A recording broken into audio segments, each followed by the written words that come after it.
No test, no testimony. No guts, no glory. A lot of us have big dreams, big goals. And when you have goals that are maybe outside your reach, you have to know that getting to that goal, you're gonna have a lot of bad days. Along the way, failure is going to happen. So how fast do you get up from that? You gotta teach yourself. There is no light without dark. When you want to explore all the levels on the map of life, you don't just want all the levels at the top. See, this is the mistake most people make. They sit there in a normal life and they dream of being rich and going on nice vacations and dreaming of all the nice things. They don't dream of all the bad things. They think they can have all the light with none of the dark. That's not how it works. I think that the people that are discovering how to unleash their greatness are people who have the mental resiliency and the courage to face failure, that you will fail your way to greatness. That most people allow their fear of failure, 80% allow their fear of failure to outweigh their desire to succeed. When you're willing to fail again and again and again, when you make up your mind to become unstoppable, when you make up your mind to become a no matter what person, then that will then give birth to a part of yourself that you don't know right now. And maintaining a spirit of optimism and challenging yourself and learning from your mistakes. Understand that the setback is a setup for a comeback. You have comeback power. Try one more time. Try one more time. Yeah. And that goes in for me. Think about this. You read the book. I didn't pass anything the first time. SEAL training, got f***ed up in Ranger School, got f***ed up in Delta selection, got f***ed up on a pull-up record, got f***ed up in smoke jumping training, got really f***ed up in school, but look where I'm at today. No one can do it for you but you. And even though you face disappointments, even though you will experience some setbacks, it goes with the territory. You must understand that. I remember I was playing a game with my 9-year-old son, John Leslie, and I beat him 10 straight games in a game called Connect 4. And finally, I said, John Leslie, I'm bored. I don't want to play you anymore. And I got up. I said, I'm ready to go to sleep now. And repeat after me, please. Let's say this together. It's not over until I win. John Leslie said, no, you can't go now, Dad. I said, why? He said, it's not over until I win. That was his attitude. We sat down and we played several other games. And finally, after the 11th game, John Leslie won, and he got up and he yawned. And he said, I'm ready to go to sleep now. And I'm saying to you, what if all of us took that attitude after we face a rejection and a no, or we have a meeting and no one shows up, or somebody say, you can count on me, and they don't come through? What if we have that kind of attitude? The car's repossessed. Nobody believes in you. You've lost again and again and again. The lights are cut off, but you're still looking at your dream, reviewing it every day, and say to yourself, it's not over until I win.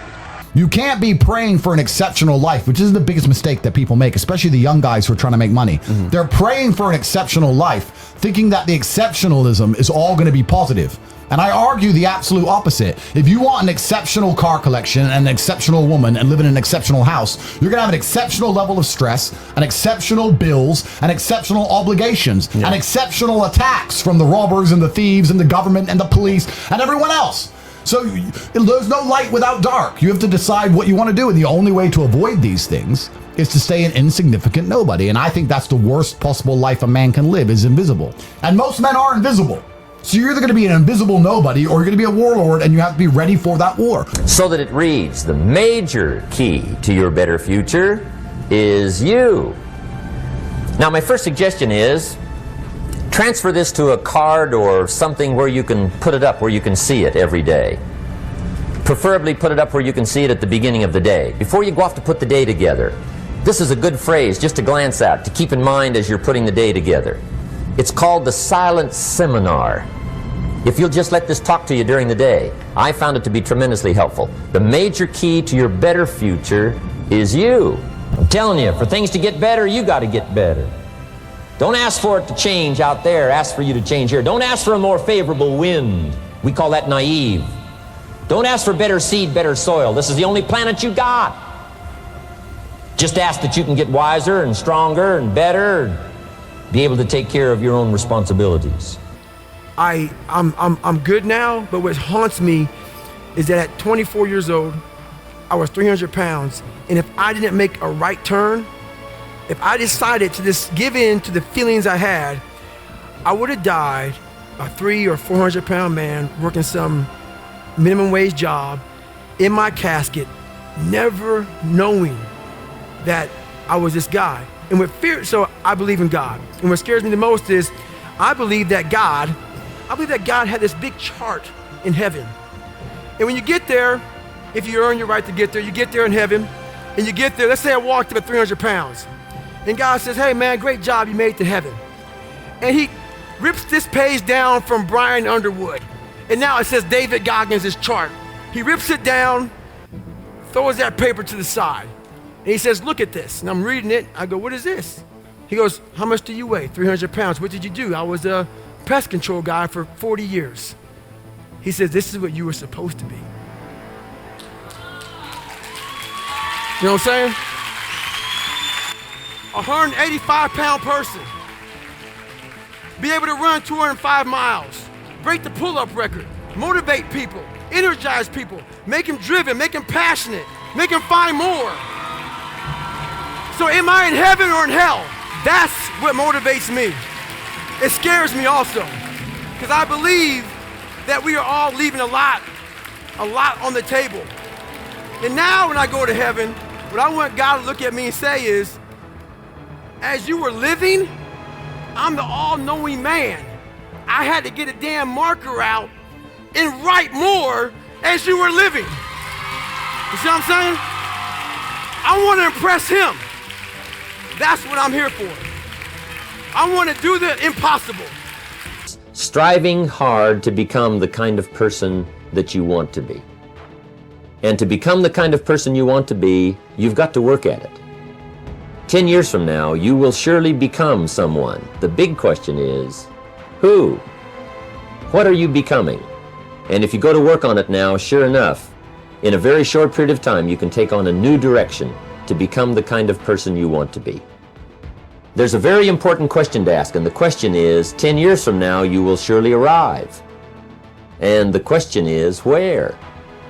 So to answer the question of where you want to arrive and the kind of person you want to be, you've got to get serious. You got to be hungry. Yes, That's for sure. Yes. People that are hungry believe always strive to get on top in life because it's the bottom that's overcrowded.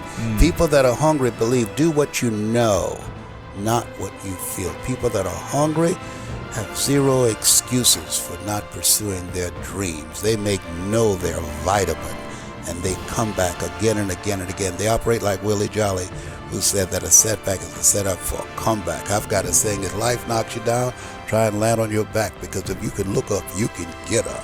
But imagine, if you will, being on your deathbed and standing around your bed, the ghost of the dreams, the ideas, the abilities given to you by life, but you, for whatever reason, you never pursued those dreams. You never acted on those ideas. You never used those gifts, and there they are looking at you with large angry eyes saying, we came to you, and only you could have given us life, and now we must die with you forever. And the question is, if you died today, what dreams, what ideas, what gifts will die with you?